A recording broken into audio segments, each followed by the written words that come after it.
Florida's recent stretch of cold temperatures has left many front lawns and gardens looking less than stellar. But before you leap into spring by heading to a local nursery, there are certain plants you might want to avoid buying to put in your yard.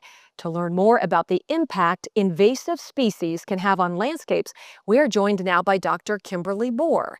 Dr. Moore is an environmental horticulture professor at UF's Fort Lauderdale Research and Education Center. Thank you, Dr. Moore, for joining us today. Thank you for having me. Now, Dr. Moore, in the coming weeks, the garden centers at places like Home Depot and Lowe's are getting busier and busier. What is your advice on what plants people should avoid because they are harmful to our ecosystem? Well, there are a lot of invasive species. Unfortunately, people don't know that they're invasive until they get home and then they go, oh my goodness, I didn't know that. So we don't want to fault nurseries. We don't want to fault homeowners. It's a problem, and it's not because they're not being kind or not thinking about the environment. They just don't know that it's got that invasive potential. So something to consider before you go out and buy. If you haven't had a chance, visit your local extension office and talk to your local extension agent about invasive plants. What plants would they recommend? What plants would they recommend avoiding? So that's a good place to start. The other one is the UF has a website. It's a link. It's called UF IFAS Assessment of Non-Native Plants.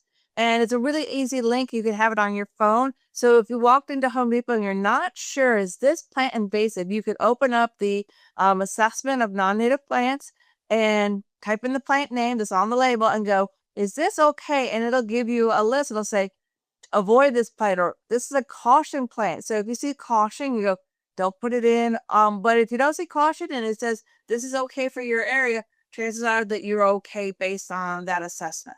So for me to be clear, when I would go to a garden center, I won't be able to tell.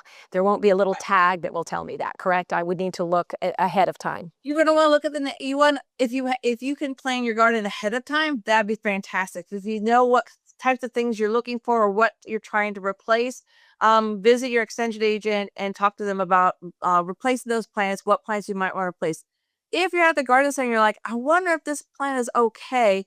If you can open up the assessment on your phone, it'll open it up. And then if you look at most of the plants have name tags on them. So you can type that name in and it'll give you an idea. Oh, this is okay or this is not okay.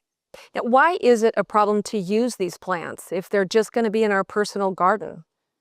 That's a great question. So unfortunately, the problem with invasives is that a lot of gardeners are very good about maintaining them, keeping them within their garden, but they escape. They have the capability to escape and to invade natural areas. So they can invade the Everglades, they can invade natural wetlands, natural parks, and when they start to invade, they disrupt the natural habitat. So what happens is the habitat is disrupted. So now we don't have a habitat for the birds, for the wildlife that we want to try to protect in the environment. So we really would rather not promote invasives because they do have the tendency to escape from the homeowner's lawn or home and spread, and then they spread rapidly and can take over a natural area, which disrupts the ecosystem for our native fauna.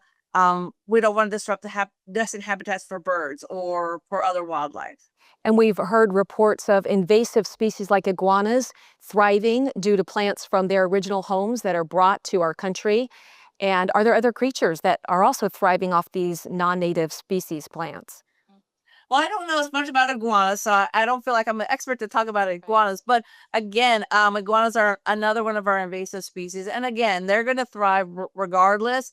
And so if a homeowner's curious, why shouldn't I put this in? Just think it's like putting in an iguana in your yard. You don't want it to spread. So the plants have that same potential to spread. What other kinds of plants could you recommend that still provide that Florida look and will fit in with our South Florida ecosystem? So, ideally, I would love to see more people planting natives. So we have a variety of beautiful native plants that will thrive and do well in our Florida environment.